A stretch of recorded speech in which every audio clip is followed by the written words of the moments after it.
ახლა კი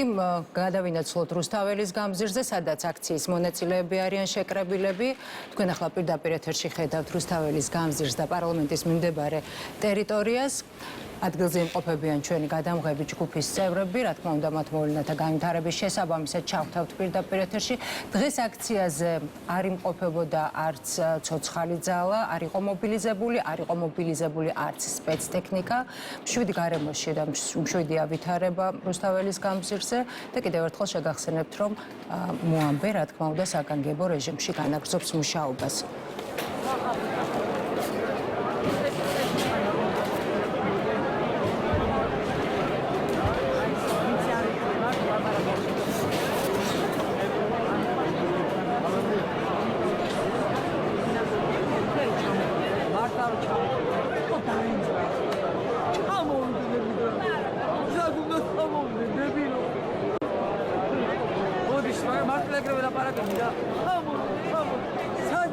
განმოგრძობთ პირდაპირ ეთერში მუშაობას და ამჯერად ჩაგვერთვება პარლამენტის იურიდიულ საკითხთა კომიტეტის თავმჯდომარე არჩილ გორდულაძე. ბატონო არჩილ, საღამო მშვიდობისა.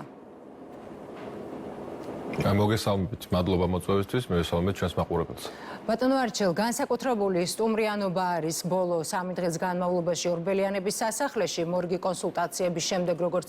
ჩანს, აზრთა სხვადასხვაობა არის ოპოზიციურ სპექტრში. მაგალითად, იგივე ლელოს წარმომადგენელი ამბობს, რომ პრეზიდენტთან შეიქმნა საკონსულტაციო საბჭო, რომელიც ყოველდღიურ გეგმებზე იმსჯელებს. პროტესტი ეს არის ერთადერთი ბერკეტი, რომელიც უნდა იქნას გამოყენებული მათი პოზიციის მიხედვით და ეფექტურია. გვარამი აცხადებს და ითხოვს, რომ პრეზიდენტმა გამოიტანოს გადაწყვეტილება და ამცნოს ხალხს. ჩემი პირადი პოზიცია, ახალი არჩევნები, რაც შეიძლება სასწრაფოდ, ეს არის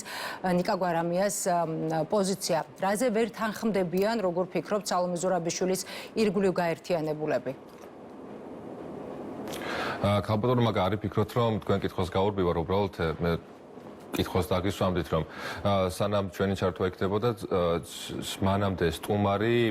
ვინ იყო და რა თანამდებობას იკავებდა, იქნებ გამახსენოთ ბოლოს საჯარო სამსახურში. გიორგი ქადაგიძე გახლდათ. შემთხვევით ეროვნული ბანკის ყოფილი პრეზიდენტი, ხო? კი ბატონო. აი, როგორი ტრაგიკომედიაა, რომ ნაციონალური მოძრაობის დროს არჩეული თუ დანიშნული ხელდასმული ეროვნული ბანკის ყოფილი პრეზიდენტი დემოკრატიაზე საუბრობს, ევროპულობაზე საუბრობს, რომელიც წარსულში მაგალითად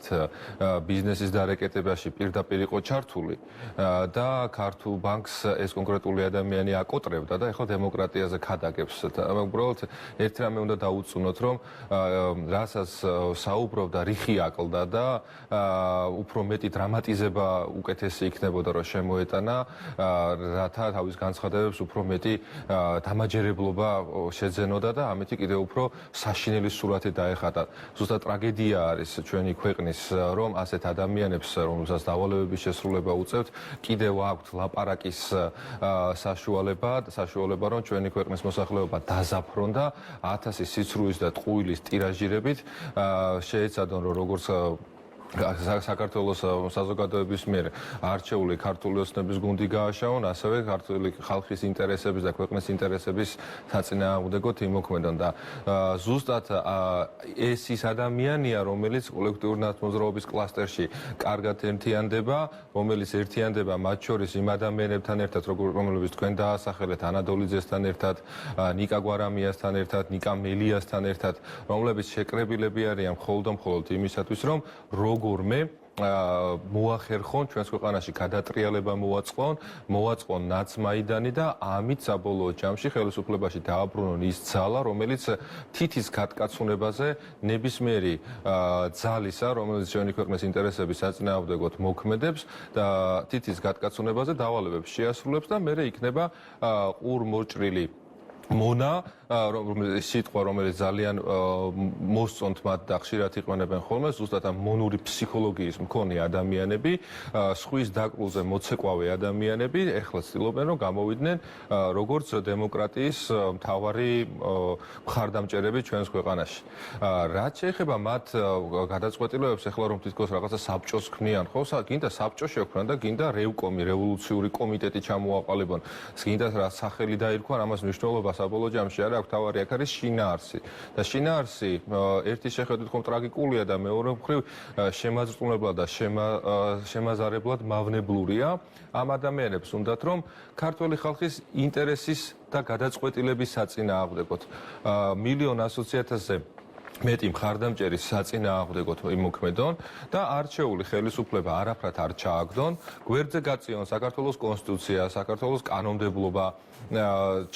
ჩამოშალო მთელი ინსტიტუტები და მანამ ჩატარდეს არჩევნები ჩვენს ქვეყანაში, სანამ ეს კონკრეტული ადამიანები არ მოვლენ ხელისუფლებაში. აი ამას გვთავაზობენ რეალურად ამ განცხადებით და კიდევ ერთხელ ხაზს უსვამს მათ სურვილებს, რომ მათთვის მთავარი არის ხელისუფლებაში დაბრუნება და ძალაუფლების ხელში აღება. ასე ძალიან ნარკოტიკებით დამოკიდებულები რომ არიან ერთი მხრივ და მეორე მხრივ ამ ძალაუფლებას ისევ და ისევ გამოიყენებენ, რომ სხვის დაკრულზე იცეკვონ იმ ძალებისას, რომელსაც სხვადასხვა ქვეყანაში სხვადასხვა სახელი ჰქვია, მაგალითად ამერიკის შეერთებულ შტატებში რომ Deep State-ს უწოდებენ და ჩვენ რომ გლობალური ომის პარტიას რომ უწოდებთ, სწორედ ამ ადამიანების ინტერესების გასატარებლად, როგორც კარგი ჯაშუშები, დამწყრივებულები არიან ეხლა და ცდილობენ რომ ჩვენი ქვეყანა აჯანჯღარონ. უკვე მერამდენი წელია სულ წარსულს რომ თავი დავანებოთ, ბოლო 4 წლის განმავლობაში 4 რევოლუციის მცდელობა და გადატრიალების მცდელობა აქვთ ამ ადამიანებს მოწყობილი ჩვენს ქვეყანაში. კიდევ ერთხელ ჩაუვარდათ კოუზი ნაცარში და ეხლა აი ამ ჩიხური მდგომარეობიდან, თავიანთვის ჩიხური მდგომარეობიდან და არა ქვეყნისთვის, რა თქმა უნდა, ჩიხური მდგომარეობიდან გამოსავალს ეძებენ და რაღაცა საბჭოებს, რევოლუციურ კომიტეტებს თუ გადატრიალების, რა ვიცი, კომისიებს ქმნიან, რომ საბოლოო თავიანთი ინტერესი რაც არის, ეს დააკმაყოფილონ და ამათი ინტერესია, რომ საქართველოს და ქართველი მოსახლეობის ინტერესთან თანხმდროში არც არადროს არ ყოფილა და არც არადროს არ იქნება, ეს ყველამ ძალიან კარგად იცის. ამიტომაც არის, რომ ის ადამიანები არ უნდა დაგვავიწყდეს, რომლებიც ჩუმად არიან და ხმას არ იღებენ და ამ ადამიანების რაოდენობა მილიონზე გაცილებით უფრო მეტი არის, რომლებიც ეხლა სხედან სახლებში მუშაობენ, აგრძელებენ თავიანთ სამსახურეობრივ მოვალეობებს, იქნება ეს საჯარო სამსახურებში თუ კერძო ბიზნესში და უნდათ რომ ჩვენს ქვეყანაში იყოს მშვიდობა და ღირსეულად და კეთილდღეობით ჩვენ შევძლოთ რომ ევროპულ გზაზე ვიაროთ და არა ასე ასკინკილით ხტუნაობა და ამ ხტუნაობით მერე ვიღაცის ინტერესები რო იყოს გატარებული. მაგალითად ნიკა გვარამია ამბობს ასეთ რამეს, დრო ძალიან ცოტა, პრეზიდენტმა უნდა გამოიტანოს გადაწყვეტილება და ამცნოს ხალხს. იმედი მაქვს დღეს გადაწყვეტილებას მოვისმენთო. მიხეილ სააკაშვილი აცხადებს, რომ შეტევაზე გადასვლის და უკანონო დაპატრონებული შენობების დაცლის დროა, მოქმედება შეტევა ზეწოლა ბოლომდე კედელთან მიყუჟება და მაგალითად ანადოლიძე აცხადებს, რომ პრეზიდენტ შევთავაზეთ სრული მხარდაჭერა დამოუკიდებლობისთვის ბრძოლაში, მზად ვართ 29 დეკემბრის შემდეგაც დავრჩეთ სასახლეში და გავხადოთ ერთადერთ ადგილად, სადაც ლეგიტიმური პრეზიდენტი იქნება. თუკი ოპოზიციის ნაწილი ახალი არჩევნების თქვათ დანიშნას ითხოვს და ფაქტია მათ სავარაუდოდ იციან რომ არ არსებობს ამის კონსტიტუციური საფუძვლები. მაშინ ფიქრობ თუ არა რომ მათ შესაძლოა აიძულონ ან ხომ არ განიხილავთ აი ამ ჭრილში რომ სალომე ზურაბიშვილს აიძულებენ გარკვეული ნაბიჯების გადადგმას და თუნდაც იგივე კონსტიტუციური მოქმედ კონსტიტუციას გულისხმობს ცხადია კონსტიტუციური ჩარჩოდან გასვლას. ერთი საკითხია, როდისაკეთ გახდა სალომე ზურაბიშვილი ლეგიტიმურად არჩეული პრეზიდენტი. რა გონია ახლა ამ ადამიანებს, რომლებიც რეალურად ნაციონალური მოძრაობის კლასტერს წარმოადგენენ, რომ საქართველოს მოსახლეობას კოლექტიური ამნეზია დაემართა, თუ დაგვავიწყდა. მაგალითად 2018 წლიდან მოყოლებული წინა საარჩევნო პერიოდიდან, საპრეზიდენტო არჩევნებს გულისხმობ, წინა საარჩევნო პერიოდიდან მოყოლებული, შემდეგაც წლების განმავლობაში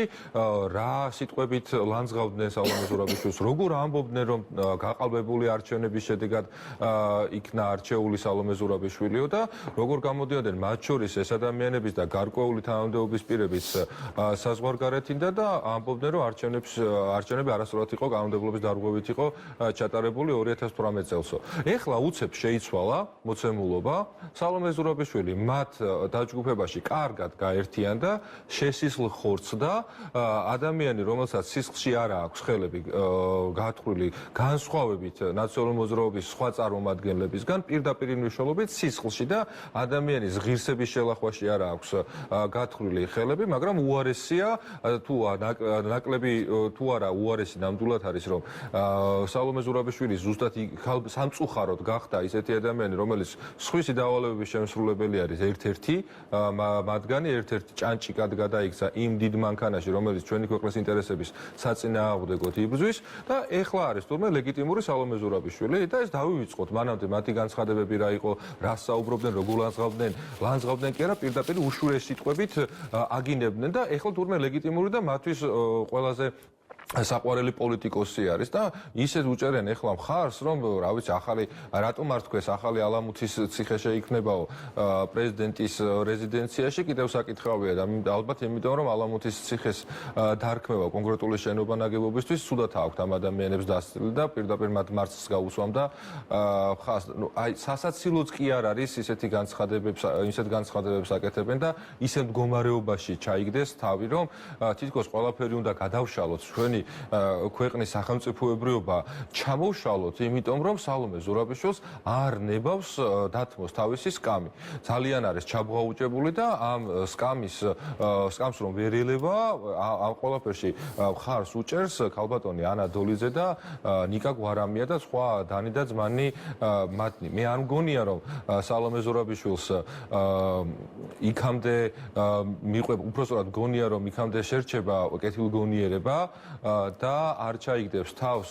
მძიმე მდგომარეობაში, არ გახდება სხვა საშუალებები გამოსაყენებელი და შეიძლება რომ ამ მდგომარეობიდან როგორმე დაიძვრინოს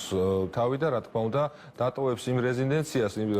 რომელიც რეალურად სალომე ზურაბიშვილს კი არ ეკუთვნის, არამედ ეკუთვნის საქართველოს პრეზიდენტს, ინსტიტუციას ეკუთვნის და საქართველოს პრეზიდენტს რომ ეს ეკუთვნის, მათ შორის საქართველოს კონსტიტუციაშიც არის განსაზღვრული ეს ყველაფერი და რაც თავარია ქართული ხალხის ნებაში არის ეს ყველაფერი ტრანსფორმირებული და ქართული ხალხის ნებიდან გამომდინარეობს რომ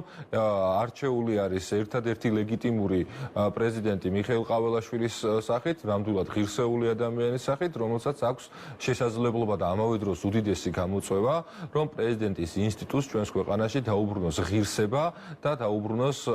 ის პატრიოტული სულისკვეთება, რომელიც ასეთი აუცილებელი არის სახელმწიფოს მეთაურისთვის და სიმბოლოსთვის პრეზიდენტის სახით. თუმცა ბატონო არჩილ, იმ შემთხვევაში თუ 29 დეკემბერს, იმ შემთხვევაში თუ მაგალითად ზურაბიშვილმა გაითვალისწინა იგივე თუნდაც ანა დოლიძის მხარდაჭერა და თანადგომა, ფიზიკური თანადგომა და არ დატოვა სასახლე. ასეთ შემთხვევაში საინტერესოა თქვენ როგორც ხელისუფლების წარმომადგენელი ხედავთ თუ არა გარკვეული დაპირისპირების რისკს და საფრთხეს. სამოქალაქო დაპირისპირებაში არა რა თქმა უნდა სამოქალაქო დაპირისპირება არაფერს შუაში არ არის, რაც არ უნდა ძალიან უნდოდეთ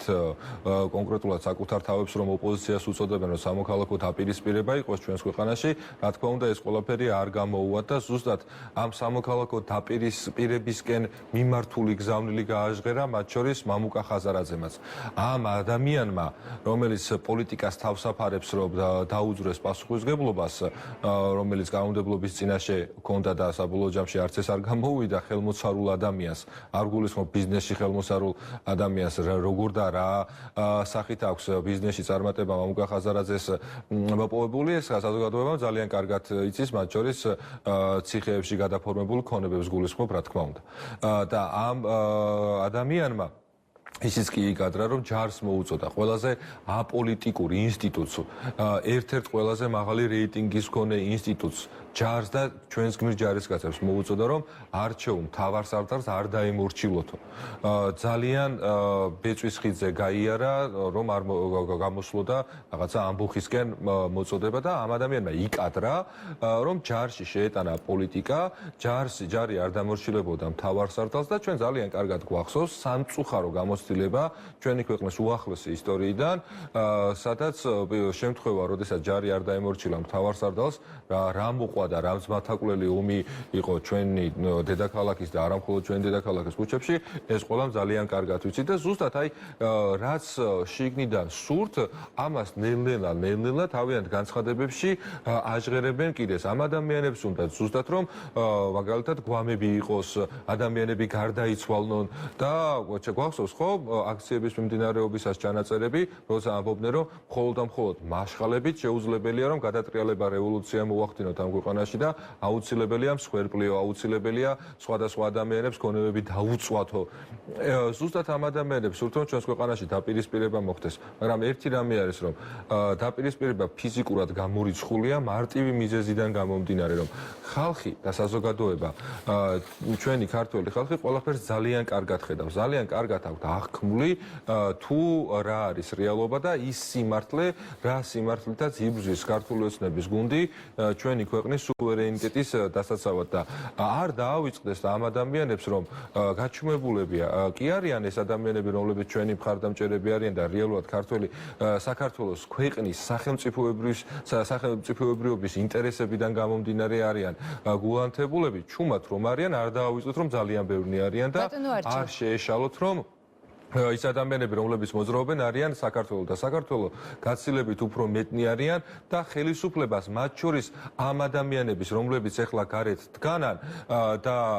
სეირნობენ ქუჩებში თუ მარშებს აწყობენ რაც გინდათ ის სახელი უწოდოთ მათ შორის ამ ადამიანების უსაფრთხოებაზეც არიან პასუხისმგებლები ის გმირი პოლიციელები რომლებიც დგანან დღე-დაღამის განმავლობაში მათ შორის ამ ადამიანების უსაფრთხოებაზეც არიან პასუხისმგებლები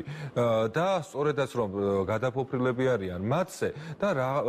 როდესაც აღშფოთებული მოქალაქე, ნამდვილად აღშფოთებული მოქალაქე, რომელსაც სკოლაში მიუვარდებიან, რომელსაც ბავშვს დაუბულიგებენ და ამაზე რეაქცია რო ექნება, ეს კონკრეტული კარგად დატრენინგებული ადამიანები ისევ და ისევ პატრულს ეძახიან და პოლიციელებს ეძახიან დასახმარებლად. დროში შეზღუდულები ვარ და მინდა რომ რამდენიმე საკითხი კიდევ მოვასწროთ. ინაუგურაცია გასაგებია, მაგრამ აი ამის შემდეგ უკვე როგორ უნდა განიმუხტოს პოლიტიკური დაძაბულობა, როგორ ხედავთ თქვენ, რას თავაზობთ ოპოზიციას ან თუნდაც ქუჩაში მდგომ მომიტინგეებს გარდა იმისა, რომ გასაგებია თქვენი პოზიცია არჩევნებთან დაკავშირებით ამბობთ, რომ ახალი არჩევნები არ იქნება.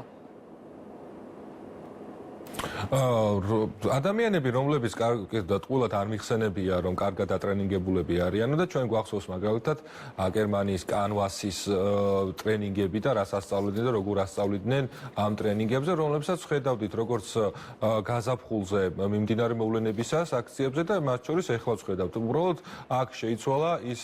ბრუტალური და ძალადობრივი ხასიათი და კიდევ უფრო დაიძაბა მომიტინგეების მხრიდან და მეტი არაფერი თორე იმ გაიდლაინში აბსოლუტურად კარგად გაწერილ ტექსტში პუნქტობრივად მიყვებიან და მიყვებოდნენ. ეხლა, როდესაც აი მაგალითად ქადაგიძე რო საუბრობდა რომ ხალხი არის აღშფოთებული და თვითორგანიზებულები არიანო, შემთხვევით რატომ შეწყდა ის სისტემური ძალადობა მომიტინგეებისგან, რომლებიც აქციების დაწყებისას და პირველ რამდენიმე დღის განმავლობაში ასე აქტიურად იყო. რატომ შეწყდა? იმიტომ შეწყდა, რომ სამართალდამცავებმა პოლიტიკური პარტიების და მათთან მიტმასნილი, მათთან დაკავშირებული NGO-ების და NGO-შნიკების ოფისებიდან ამოიღეს პიროტექნიკა, ამოიღეს მასალა, რომელიც მოლოტოვის კოქტეილის დასამზადებლად იყო გათვალისწინებული და განკუთვნილი. და მერე რა თქმა უნდა სისტემური ძალადობის შემთხვევები მომიტინგეებისგან შემცირდა. რასაც რა თქმა უნდა არც საპასუხო ღონისძიებების განხორციელება არ მოყოლია პოლიციელების მხრიდან. გამოსავალი აქ ერთია და მარტივია. ამ ადამიანებს ახლა რომლებიც სისტემურ ძალადობაში არიან ჩართულები, ჩვენს ვერაფერს ვერ შევთავაზებთ გარდა იმისა, რომ მოუწოდოთ, რომ წაიკითხონ კანონი და კანონს მიყვნენ და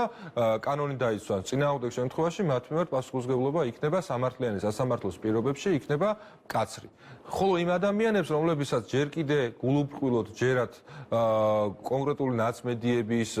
სოციალურ ქსელებში 1000 ტყუილის გავრცელების შემდეგ, რომ თითქოს სახელმწიფომ ჩვენმა ქართულმა სახელმწიფომ გადაუხვია დასავლური კურსიდან, მოუწოდებდი რომ დაფიქრდნენ რეალობა ნახონ და არ კონდეთ ხოლმე და მხოლოდ სწორება კონკრეტული უცხოური სახელი და გვარის მქონე ადამიანებზე ან ნაცკლასტერის პოლიტიკოსებზე თუ მათთან მიტმასნილ NGO-შნიკებზე და მათ განცხადებებზე რეალობას შეხედონ, კარგად გაათვიცნობიერონ რა ხდება ჩვენს ქვეყანაში, ჩვენი ქვეყნის გარშემო რეგიონში და მათ შორის გლობალურადაც და როდესაც ამ ყველაფერს გაათვიცნობიერებენ და ნახავენ, დარწმუნებული ვარ, რომ მათი სირეთი ნაწილის, მაგრამ კიდევ არსებული ადამიანების პროტესტი აღარ იქნება და როდესაც ამ ადამიანების რაოდენობაც აღარ ეყოლება კოლექტიურ ნაცმოძრაობას გვერდით, რა თქმა უნდა, კიდევ ერთხელ დამარცხდებიან და კიდევ ერთხელ დამშვიდდებიან. საბოლოო ჯამში მათი ფინალი მაინც ერთი არის მარცხი და კიდევ ერთხელ მარცხი, რომელიც უკვე ამდენჯერ აქვს ნაწმები ქართული ხალხისგან.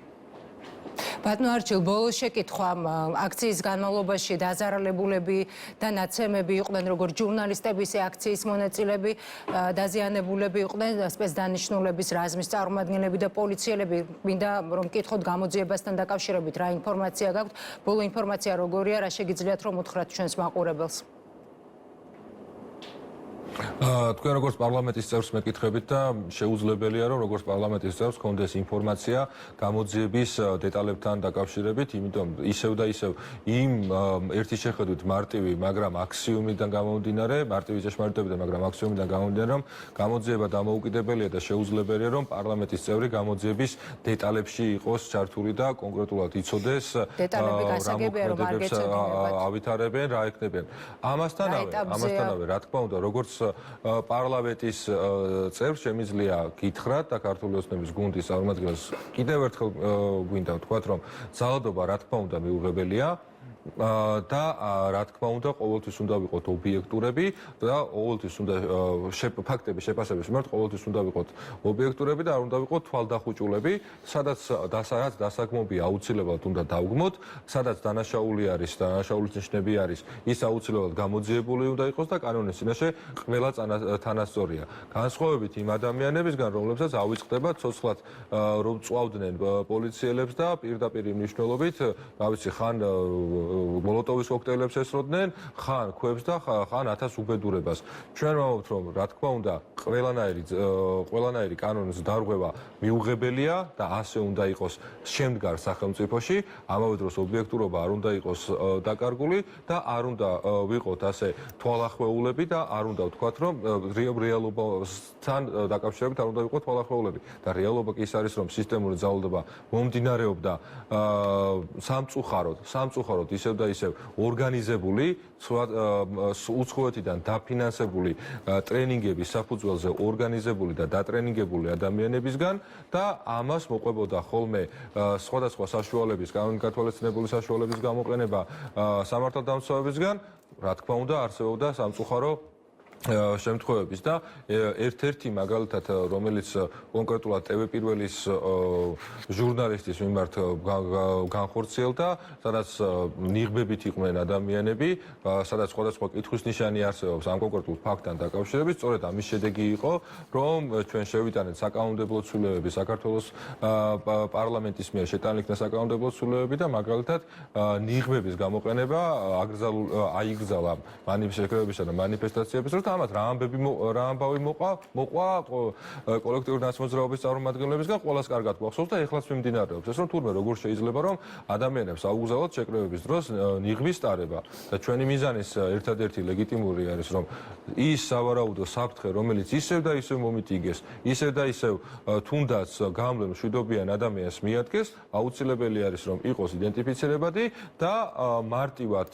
გახდეს შესაძლებელი რომ კანონის წინაშე ყველას მიმართ თანასწორობა დაფიქსირებული იყოს. ჩვენ ამას მოუწოდებთ ყველას რომ წაიკითხონ კანონი და იყვნენ კანონმორჩილი ადამიანები. მადლობა. პარლამენტის იურიდიულ საკითხთა კომიტეტის თავმჯდომარე არჩილ გორდულაძე საუბრობდა პირდაპირ ეთერში.